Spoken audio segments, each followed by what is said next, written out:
La haute autorité de l'audiovisuel et de la communication RAC, dans sa nouvelle dynamique d'une presse véritablement responsable, a outillé les promoteurs des médias en ligne sur le respect du contenu du cahier des charges et des dispositions des conventions et sur la collecte, le traitement et la diffusion des informations en contexte sensible. C'était à travers un séminaire de formation qui s'est déroulé du 23 au 25 octobre 2024 dans un hôtel à Grand Popo. À l'issue des travaux, plusieurs recommandations ont été formulées à l'endroit de la RAC. Renforcer les compétences des promoteurs des médias par des formations continues sur les enjeux éthiques et les techniques de couverture en période de crise. Établir un réseau de journalistes intéressés aux questions de sécurité qui doivent couvrir les situations de crise et de conflit. Établir des collaborations entre les journalistes et les forces de sécurité pour assurer une meilleure protection des professionnels sur le terrain. À l'endroit des professionnels de médias en ligne, mettre en place des pôles de vérification des faits, fact-checking, afin de lutter contre la désinformation et promouvoir une information fiable et équilibrée. Adopter des chartes de bonne conduite pour les journalistes et les médias en ligne afin de garantir un traitement impartial et responsable de l'information. Au terme des 3 jours de formation conduite par d'éminents consultants et de partage d'expérience, le vice-président de la HAC 7e mandature, Mohamed Barré, s'est réjoui de la qualité des débats et des contributions des participants. Vous devez savoir que la presse en ligne n'est pas exempte de réglementation. Au contraire, compte tenu de sa rapidité à livrer les informations, elle a des défis à relever. Il s'agit notamment du respect de la vie privée en ligne, de la liberté d'expression, de la responsabilité dont il faut faire montre dans le traitement de l'information, de l'éthique et de la déontologie professionnelle qu'il faut cultiver et respecter. Mesdames et messieurs, nous sommes donc d'accord que le rôle des professionnels des médias est très important dans la sensibilisation des citoyens pour la préservation de la paix en contexte sensible. Les différents échanges vous ont certainement fourni les outils dont vous aurez besoin pour accomplir une telle noble mission. Je vous invite donc, en tant que professionnel, à rester au fait de l'expérience et des connaissances partagées lorsque vous rendrez compte des événements sensibles. Les communications présentées durant ce séminaire ont permis aux promoteurs des médias en ligne de mieux comprendre les attentes de la RAC et les exigences réglementaires pour leurs activités. Cette formation les aidera à coup sûr à éviter les manquements et à améliorer leurs pratiques professionnelles. Nous repartons de cet atelier bien aguerris. Nous sommes des journalistes nouveaux qui ont de nouvelles expériences, de nouveaux acquis qui vont nous permettre de pouvoir exercer notre métier dans des conditions qui imposent respect, admiration de nos lecteurs, de nos internautes. Donc, cette formation nous permet de nous plonger encore dans notre métier de journaliste et de toute son importance dans la société. Nous avons exprimé ce besoin de formation et je suis très content que les premières actions que la RAC mène soient des actions à l'endroit des médias en ligne et des actions de formation. Nous en avons vraiment besoin pour faire de la presse, de la presse en ligne, une presse de qualité, une presse professionnelle. Donc, merci au président de la RAC, à tous les conseillers qui ont vraiment participé de façon active aux différents débats, qui nous ont donné des astuces, qui ont partagé leurs expériences, à tous les consultants qui ont été sollicités pour cet atelier, qui nous ont nourri à leur source intarissable d'expérience. Et je pense que cela est très bien pour l'avenir de la presse en ligne au Bénin. À travers cette initiative, la HAC 7e mandature réaffirme son engagement à accompagner les médias béninois dans leur développement tout en garantissant une régulation efficace au service de la société. Cet effort vise à concilier la liberté d'expression avec le respect des règles en vigueur afin de renforcer la confiance entre les médias et le public.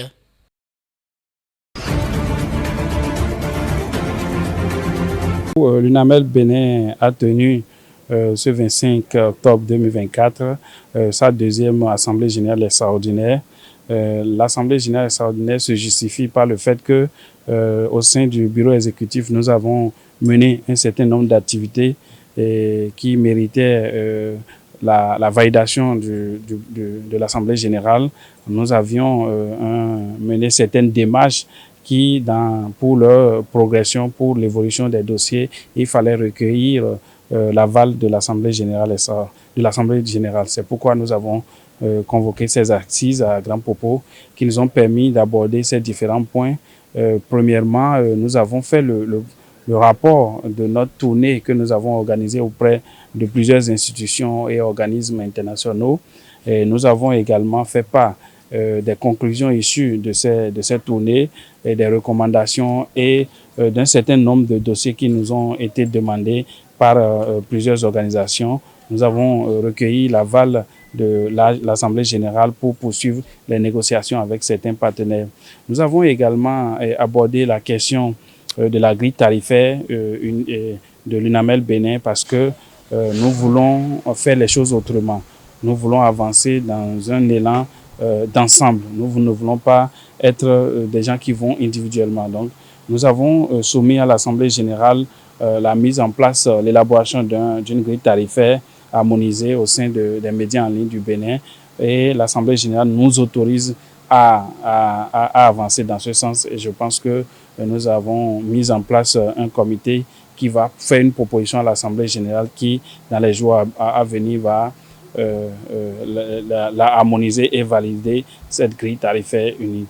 Nous avons également été entretenus au cours de cette Assemblée générale sur l'intelligence artificielle. Vous savez, aujourd'hui, nous, les médias en ligne, constituons une menace pour les médias conventionnels, les médias traditionnels. C'est ainsi que l'intelligence artificielle constitue une menace pour nous, les médias en ligne aujourd'hui, et nous sommes obligés de nous adapter, nous sommes obligés de faire avec pour évoluer. Donc, nous avons suivi une communication qui nous a permis d'appréhender un peu les contours de l'intelligence artificielle et de percevoir ce que nous pouvons faire, dans quelle mesure nous pouvons utiliser les IA dans nos productions, tout en restant, tout en ayant l'honnêteté intellectuelle, tout en ayant les réflexes d'un bon scientifique, à signaler à chaque fois qu'on en fait usage.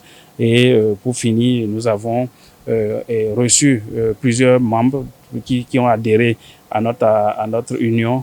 Donc, on a reçu 4 nouveaux adhérents au sein de l'UNAMEL Bénin, ce qui porte désormais le nombre des membres de l'UNAMEL Bénin à 35, donc sur 52 médias en ligne autorisés au Bénin. Donc, je me réjouis du parcours que nous sommes en train de faire. Je me réjouis des résultats que nous affichons au compteur en très peu de temps et je garde espoir que 2025 sera meilleur parce que nous avons déjà posé des pas qui doivent générer des résultats à partir de 2025 et l'ensemble des médias membres de l'UNAMEL s'accorde à faire encore beaucoup plus d'efforts pour que d'ici quelques mois, l'UNAMEL Bénin, l'ensemble des médias puissent se réjouir d'avoir créé ce creuset qui nous regroupe. En nous offrant en partage ce cher et beau pays, le Sénégal. Nos vertus cardinales de paix, de démocratie et de solidarité sont l'une de nos plus grandes forces, une richesse inestimable que nous devons préserver à tout prix. Je rends également hommage au peuple sénégalais, profondément attaché à ses valeurs de paix et de démocratie qui, malgré les épreuves de ces dernières années, a su faire preuve de maturité et de résilience en transcendant les antagonismes pour permettre une élection présidentielle apaisée, libre et transparente. Les changements significatifs que nous avons vécus au cours des derniers mois, dans la paix et la sérénité, sont une nouvelle preuve de maturité exceptionnelle de ce peuple, de la vitalité de notre démocratie et de la robustesse de nos institutions. En vertu de la confiance que vous m'avez accordée, j'ai pris l'engagement de servir solennellement chaque Sénégalais, sans distinction, que vous ayez voté pour moi ou non. Car que vous ayez voté pour moi ou non, je suis votre président. C'est pour honorer cet engagement que j'ai renoncé à mes fonctions de secrétaire général du parti PASTEF Les Patriotes, afin de me placer au-dessus des querelles partisanes et de consacrer toute mon énergie au service exclusif de notre nation. Face aux nombreux défis qui se dressent devant nous, j'exhorte chaque Sénégalais à résister aux tentatives de la division et aux manipulations. C'est dans l'unité que nous trouverons la force nécessaire pour relever ces défis. Ensemble, dans la solidarité et le respect, nous serons plus forts. À l'approche de la campagne électorale pour les élections législatives, j'invite tous les Sénégalais, en particulier les acteurs politiques, quel que soit leur bord, à éviter les dérives dans leurs discours et leurs actes. Nous avons observé ces derniers jours des propos et des comportements qui portent des relents communautaires, ainsi que des menaces verbales ou physiques dans l'espace public, médiatique et sur les réseaux sociaux. Ce n'est pas ainsi que nous devons exprimer nos divergences. Les élections sont un moment crucial de choix démocratique, un moment de fête et non un prétexte à la discorde. J'appelle donc chaque acteur à faire preuve de responsabilité, de retenue et de modération. Nous devons tous, collectivement, préserver ce que nous avons de plus précieux, à savoir notre stabilité et notre démocratie. Certes, les défis sont nombreux, mais je veux réaffirmer avec conviction que le Sénégal est sur la voie du redressement. Les fruits de nos réformes commencent à se faire sentir à travers des résultats concrets, surtout, vous le noterez dans les mois à venir. Je souhaite à tous les Sénégalais et à tous les acteurs politiques une campagne électorale pacifique et digne. Et je vous garantis que ces élections seront libres, démocratiques et transparentes et que le meilleur gagne. Vive le Sénégal.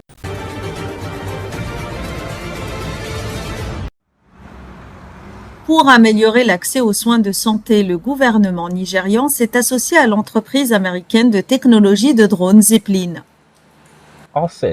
L'utilisation de ces drones constitue aujourd'hui la solution idéale pour fournir aux communautés rurales mal desservies les médicaments et les vaccins.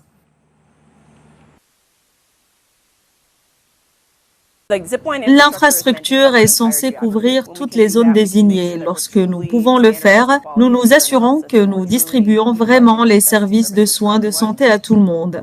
Faire cela État par État au Nigeria pourrait prendre beaucoup de temps et cela impose également une lourde charge à l'État pour négocier contrat par contrat dans la prestation de services. L'objectif est de travailler au niveau national avec le ministère fédéral de la Santé et de faciliter l'adoption par les États. Zipline est présente dans l'État de Kaduna au Nigeria depuis 2022 et s'est depuis étendue à 2 autres États.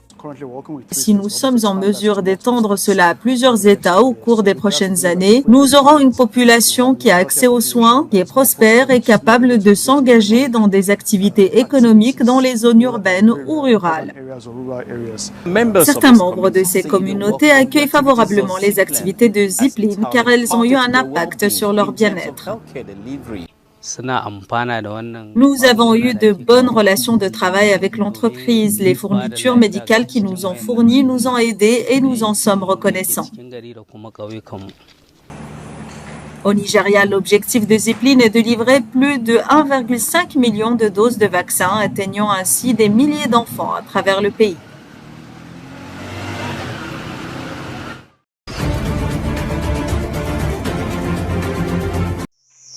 En Ouganda, les tribunaux ont condamné vendredi Thomas Koyelo à 40 ans de réclusion. Cet homme était un enfant soldat devenu commandant des rebelles de l'armée de résistance du Seigneur contre le pouvoir de Kampala dans les années 80. C'est l'épilogue d'un procès historique où un membre de la LRA est jugé pour la première fois. Koyelo fait face à de multiples chefs d'accusation allant du meurtre au viol, passant par les pillages et la réduction en esclavage. En août, il avait été reconnu coupable de 44 des 78 chefs d'accusation retenus contre lui pour des crimes commis pendant l'insurrection entre 1992 et 2005. La sentence a été prononcée par un collège de la Haute Cour de Goulou, la ville du Nord où la LRA était autrefois active. Kwoyelo pointe du doigt le chef suprême de la LRA, Joseph Kony, activement recherché par la Cour pénale internationale et dont la tête est mise à prix par les États-Unis. Le procès de Thomas Kwoyelo s'est ouvert en 2019, alors qu'il était déjà en détention depuis 2009. Human Rights Watch parle d'une rare occasion de rendre justice aux victimes de la guerre de 2 décennies entre les troupes ougandaises et la LRA.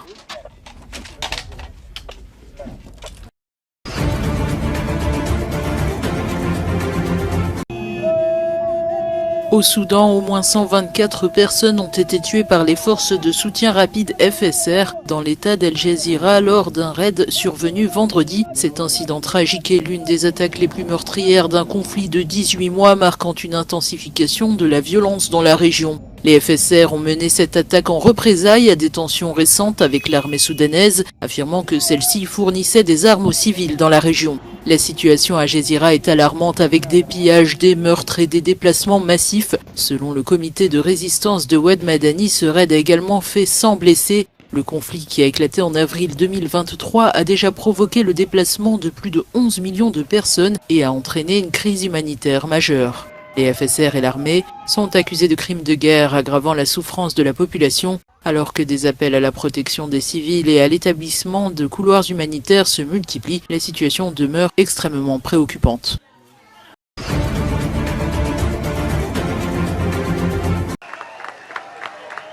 Ce vendredi, la capitale du Mozambique a été le théâtre d'affrontements entre la police et des manifestants, suite à la proclamation de la victoire de Daniel Chapo, candidat du Frélimo, lors des élections générales du 9 octobre. Malgré une large majorité obtenue par le parti au pouvoir, les résultats jugés contestables par les observateurs de l'Union européenne ont entraîné des manifestations dans les rues de Maputo soutenues par l'opposant Venancio Mondlane. Ce dernier, qui a officiellement obtenu 20% des voix, a appelé ses partisans à s'organiser via des applications de messagerie, déplorant un scrutin qu'il qualifie de volé par une commission électorale qu'il accuse de corruption. Parallèlement, la capitale a subi une panne massive d'Internet mobile compliquant la couverture médiatique des événements. Les manifestations, bien que sporadiques, témoignent d'un profond mécontentement face à ce que beaucoup perçoivent comme un favoritisme en faveur du Frélimo, le parti au pouvoir depuis 50 ans.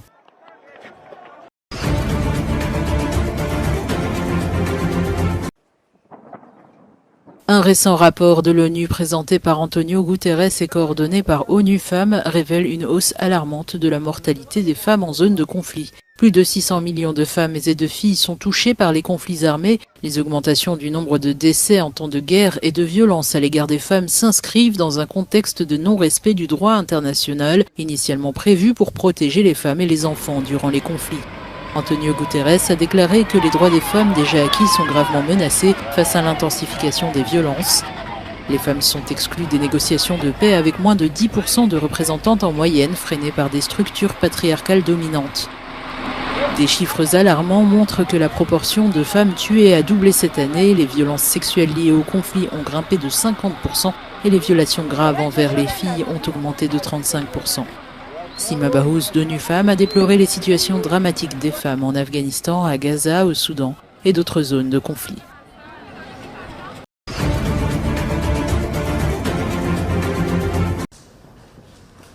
Le ministre des Affaires étrangères égyptien Badr Abdelati a condamné l'offensive israélienne sur Gaza lors d'une conférence de presse avec son homologue ukrainien Andriy Sybiha. Les deux hommes se sont entendus sur le fait qu'aussi bien à Gaza qu'en Ukraine, il faut œuvrer pour restaurer un ordre mondial fondé sur le droit international.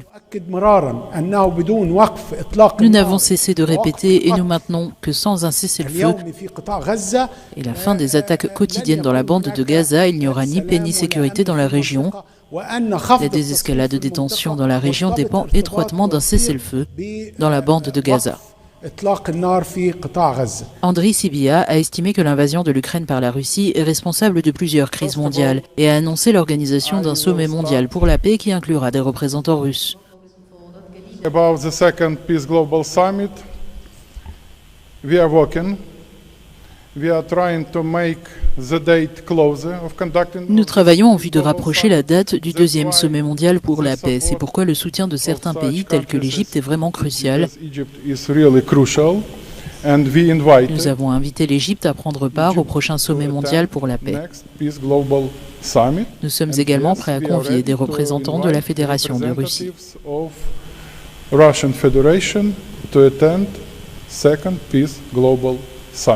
Andriy Sybiha doit se rendre ce dimanche en Afrique du Sud dans le cadre d'une tournée arabo-africaine visant à promouvoir le plan de Kiev pour mettre fin à la guerre avec la Russie.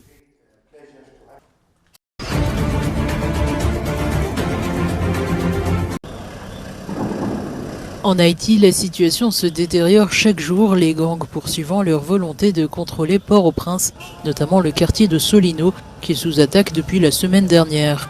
Les résidents fuient en masse, cherchant désespérément à échapper à la violence croissante. Marie-Hélène Gilles, directrice d'une ONG de défense des droits de l'homme, estime que les habitants de Solino sont pris au piège. Comme nous l'avons vu, les gangs deviennent plus arrogants. Ils annoncent leur objectif et leur rêve de bloquer le pays en chassant tout le monde des quartiers sans que les gens ne sachent où aller. Aujourd'hui, ils attaquent Solino. Ce vendredi, des coups de feu résonnaient encore à Solino où une coalition de gangs connue sous le nom de Vivre Ensemble, qui signifie vivre ensemble, sème la terreur. Edina Guelin a dû trouver un refuge loin de chez elle pour protéger ses enfants. Je suis ici parce que dans mon quartier, les gangs incendient les maisons. Nous n'avions pas la paix. Les balles pleuvaient sur nous et frappaient le toit en zinc de ma maison. Nous ne pouvions plus rester là, alors nous sommes venus ici. Le président haïtien par intérim, Leslie Voltaire, a tenu une conférence de presse pour aborder cette montée de violence. Ceux qui sèment la terreur, aussi bien que leurs soutiens et leurs complices, doivent s'attendre un jour à l'autre à recevoir la réponse proportionnée de la part des forces de l'ordre. Malgré les efforts des policiers haïtiens pour contenir ces attaques, les habitants réclament le retour des forces armées d'Haïti pour renforcer la sécurité.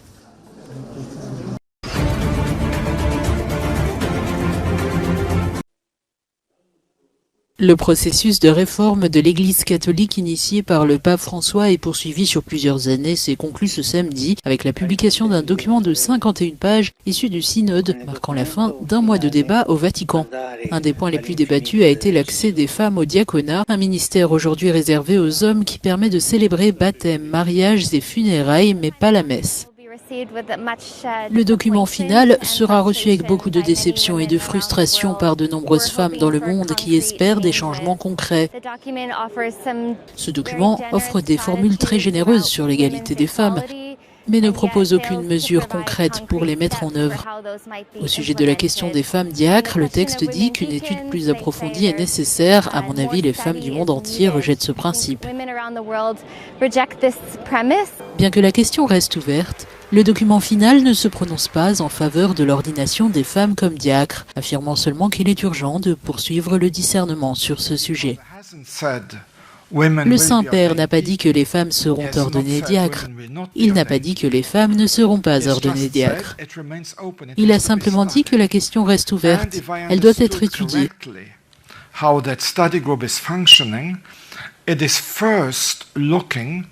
Et selon ce que j'ai compris, il s'agit d'abord d'examiner ce que les femmes ont fait dans l'histoire et ce qu'elles peuvent faire dans l'Église en termes de gouvernance, de responsabilité, rituels, communautaires, et ainsi de suite, sans pour autant avoir reçu l'ordination. Les 368 participants issus de divers horizons et incluant des femmes ont pris part au débat, marqué par des divisions sur la place des femmes, avec 97 voix contre et 258 voix pour les propositions liées à leur rôle.